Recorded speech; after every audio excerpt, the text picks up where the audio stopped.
নমস্কার, কেমন আছেন সবাই? ঘরকন্যা নেচার ব্লগে আপনাদের স্বাগত জানাই। আজ আমি কালী পুজোয় যাচ্ছি।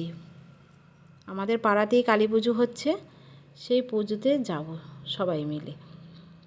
পুজোর আনন্দ মানে বুঝতেই পারছেন, সারাদিনের কাজের পরে কার না ভালো লাগে একটু নিমন্ত্রণ যদি পাই।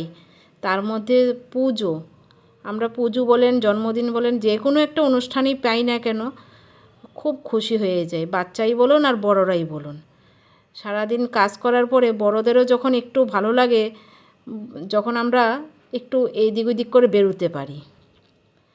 তাই আমাদেরও এই নিমন্ত্রণটা পড়াতে আমরাও একটু সবাই মিলে খুব খুশি। 3 জায়গায় বেরিয়ে পড়লাম 3 বাচ্চাকে নিয়ে। এই যে দেখুন, পুজো বাড়িতে যাচ্ছি। পুজোয় গিয়ে আগে প্রতিমার মুখখানা দেখব, আপনাদেরও দেখাবো কি সুন্দর না হয়েছে প্রতিমার মুখখানা। আর এতটা উঁচু, এদের বাড়িতে না বাড়িতে রেখেই এই মূর্তির প্রতিমাটা তৈরি করা হয়েছে, কোথাও থেকে বানিয়ে আনা হয়নি। এ বাড়িতে রেখেই এখানেই একদম মাটি দিয়ে গড়েছে, আমরা নিজেরা দেখেছি। বেশ ভালো লাগে না বলুন? বাড়িতে একটা পুজো হলে কত আনন্দই না লাগে।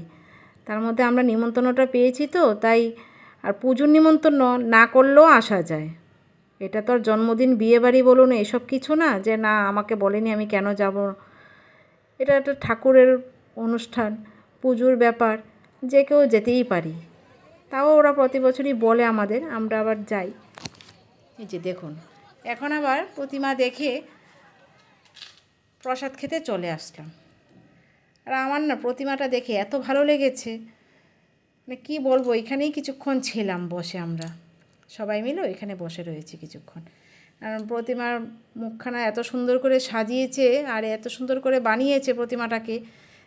উনি যে তাকিয়ে আছে আমাদের দিকে, মনে হচ্ছে যেন সব শুভকামনা আমাদের জন্য নিয়ে এসছে। দেখুন, এবার খাওয়া দাওয়া শেষে আমরা আবার আইসক্রিম খেতে শুরু করে দিলাম। আজ তাহলে এই পর্যন্তই, দেখা হচ্ছে আবার পরের নতুন কোনো ব্লগে।